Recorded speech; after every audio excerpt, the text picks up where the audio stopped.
If meditation was a person, it would be my best friend. Now, I could stand here and calmly explain to you why meditation improves your memory or improves your health, but rather I want to explain to you how meditation became my best friend and how it can become yours too. Now, from a young age, we are taught to seek good and moral qualities in our friends and family. But very rarely do we ask ourselves, who are you?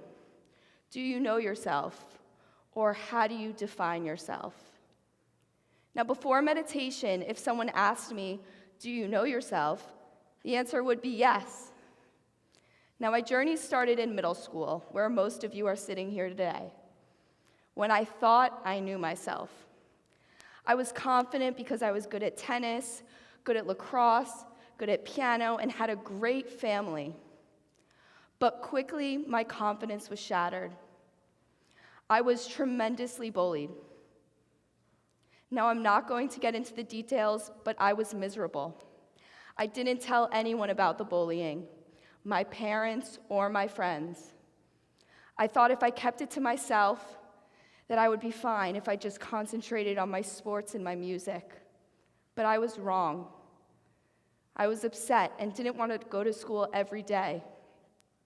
I cried every night in my room throughout middle school and some of high school as well. Now, early my sophomore year, my world changed forever. I was on the way to a job interview, my mom was driving, and she turned towards me and said, I have something very important to tell you. My mom told me she was diagnosed with breast cancer. My mom pulled over the car, and I ran out to the side of the road and bawled my eyes out. I had no idea what to think or what to do. Nothing my mom said could calm me down. So, my mom is really strong. So when she told me she had something important to tell me, I knew it was big. I feared the worst, already have been dealing with so much with the bullying. I had no idea what to think or what to expect. Surgeries, chemotherapy, radiation, was she going to survive? I watched her change physically and emotionally, but I still had no one to talk to about what I was feeling. I was alone. I only had myself. So again, I did the only thing I knew what to do, and I set more goals for myself. I had 2 new goals. I wanted to become the best squash player I could, and I now knew I wanted to become a doctor, just like my mom. I watched my mom get up every day in the morning through her chemotherapy and radiation, just hoping that her white blood cell count was high enough so that she could go to work. This inspired me to want to do the same thing that she did. So now let's just do a quick recap of sophomore year because a lot has happened. My mom still had cancer. I was still being bullied. And just when you think nothing else could go wrong, it did. I tore my anterior cruciate ligament in the finals of a squash tournament. So that meant surgery in between my mom's chemotherapy and radiation, and I was out from sports for an entire year. So picture this. I'm in bed with my mom, who's bald and has complication after complication from her treatments, and I'm right by her side with a bandage and an ice machine running through my knee, unable to move without assistance. Pretty sad.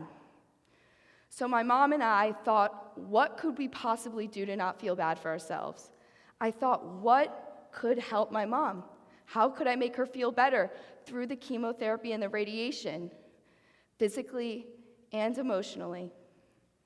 So we looked on the internet, and several NCBI and PubMed searches later, I found 3 things that could help: nutrition, yoga, and meditation.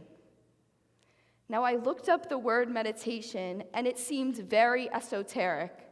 I didn't quite understand what the word meant or what the goal was, if there even was a goal. So I didn't know if it was for me. My uncle called a couple days later and said, you need to meditate. This is going to change your life and your mom's life. So again, I did the only thing I knew what to do, and I set a new goal for myself. I was going to become an expert at meditation. So I went to my favorite place, the bookstore, and after reading 10 books, I went to my mom and said, I'm an expert at meditation. We're going to do this. This is going to be so easy. Now, I can tell you, my first time meditating, I sat down, crossed my legs like the book said, put my hands over my knees, trying to find blank space, and took a deep inhale. And I couldn't even sit for 5 seconds. Absolute failure. Tried again, 10 seconds maximum. I had no idea what was going on. Why couldn't I find enlightenment, like every book was telling me? So again, I did the only thing I knew what to do and went back to the books. As I was reading, one line caught my eye. One line changed everything. One line taught me the difference and how to meditate. Now that line was, let your mind wander. So I took that thought I had about my mom having cancer, took that emotion I was feeling every time I was bullied, and instead of pushing that away, I brought it to the front of my brain. I thought about it. I let myself be present with those emotions, and I wasn't scared of it. I let myself feel it for the first time. Everything changed. Meditation became easier. I started to understand what was going on in my life. So now I invite you all to join me for a moment and maybe just find a comfortable seat and close your eyes. And I want you all to take a deep inhale and hold it at the top and slowly exhale. Now again, take the biggest inhale and really hold it at the top. And again, slowly exhale. Now, some of you might have noticed a thought, an emotion, or a sensation arise. Now, you just meditated. That's literally what you did. You came to the present moment, and whatever popped up, an emotion, a sensation, it didn't matter. You just let it sit there without judgment. You let it be. You let yourself be in the moment. Now, when we do that, that's literally a workout for your brain. That's exactly what it is. So I started meditating for 1 minute a day, then 2 minutes a day, which grew to 5 minutes a day somehow. After those 5 seconds I could only do in the beginning, I was kind of amazed. And then 10 minutes a day, until I got to 30 minutes of meditating every morning before school. I went through a transformation, and my friends were actually the first people to notice. I came to school with more confidence, despite everything I was dealing with at home that all my peers knew about. I came to school laser-focused, not only in my academics, but socially. I had more compassion. I wasn't just angry or upset at every moment. Now, meditation isn't just sitting in a room with candles or humming. Meditation can be done anywhere, in your car, in your room, in the classroom, standing up or sitting down. It doesn't matter. So I realized meditation can help everyone in this room. We all hide stuff under this exterior, and oftentimes we hide it unsuccessfully. Especially as teenagers, we don't trust our parents, and we don't trust our friends as well because we never know what's going on. So why not try to get to know yourself, trust yourself through meditation? Now, after meditating for around a year, I wanted to know more. How was meditation literally making me feel so different? I mean, I was just sitting down and being present with my thoughts. So I started reading about how meditation affects the brain. Now, the following summer, I had the opportunity to work at an immunology lab at Harvard, where I learned a lot about cells. Now, there was an interesting coincidence. The molecules I was reading about in my book were the same molecules that I was working with in the lab. Now, as you can see on the first slide, we have a choice, the meditator choice and the non-meditator choice. So let's take the meditator choice. That's taking a deep breath, pausing. That actually stimulates our parasympathetic system, our rest or digest. Now that actually decreases the amount of inflammation in the body, which is a good thing. And now let's take the other choice, the non-meditator choice, what most of us do. We panic, we don't think, we don't pause. Now that actually stimulates the sympathetic system, the fight or flight. Now that actually increases the amount of inflammation in the brain, which is bad and can lead to many neurological diseases and more. Now, after seeing the chemical changes in the brain, the following summer I had the opportunity to work in another lab that worked with meditation and the brain. I actually got to see the physical changes, the anatomical changes in the brain. Now, on the second slide, you'll see a sample of a meditator brain and a non-meditator brain. Now, as you can see on the meditator slide, there's actually a thicker amount of gray matter in the frontal lobe. Now, that actually leads to increased awareness and increased memory, so maybe it can help you in school. Now, the coolest part is what you see in the middle of the screen. Now, that's called the amygdala, and in this case, less is more. So what does the amygdala do? Well, it regulates our stress and emotional response. So smaller amygdala, the ability to control our emotions, not be as anxious in these situations.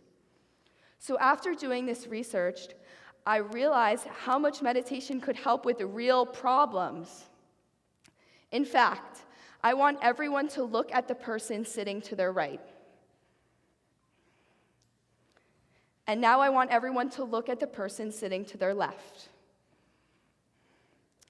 1 out of every 3 people sitting in this room have a diagnosable anxiety or depression disorder. And actually, 85% of you will feel overwhelmed when you go to college. So clearly, something like meditation and mindfulness can have a tremendous impact in every single person's life. Now, meditation allows you to pause, breathe, and just be. Meditation allows you to take the mindful moment. Now, we don't disconnect in our lives from social media, Snapchat, Instagram, or just our friends. We need to learn how to disconnect so we can reconnect with ourselves. Not only will you get to know yourself better, but you'll be able to know your friends, your peers, and what they're thinking and feeling. Now, the best part is you have a choice with meditation. You have a choice on how you'll think, how you can change. Now, meditation doesn't make you immune to the pains in life. That's not what I'm here to say. That is absolutely impossible. Rather, meditation shows you how to deal with those emotions that we feel in difficult or even good times that we can't control, that stir up our brain and we just don't know what to do with them. It allows you to understand what you're feeling in those moments so you can appreciate them more. Now, meditation does not make life perfect. Rather, meditation shows you that the imperfect is perfect. Meditation turns my world upside down. It let me see the world from the inside out rather than the outside in. And what of you? Now, my disastrous sophomore year of watching my mom go through cancer, me being bullied, and tearing my ACL were all things I could not control. But I could control the way they made me feel and the way I changed as a person, of course, through meditation. Now, life is going to throw so much at you, but you already know that. Sometimes we are too concentrated on the goal that we forget and we push the real moments away. So I guess nothing can truly prepare us for the small and beautiful, intimate moments in life that we never expected. But meditation maybe can prepare us or just give us a bit more so we can understand and feel those moments when they do come, and so we don't overlook them all the time.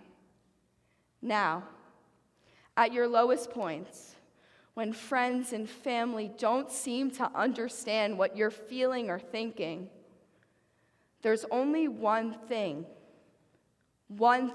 that will be there through the good and through the bad, and that's meditation. And that's why, if meditation was a person, it would be my best friend. Thank you.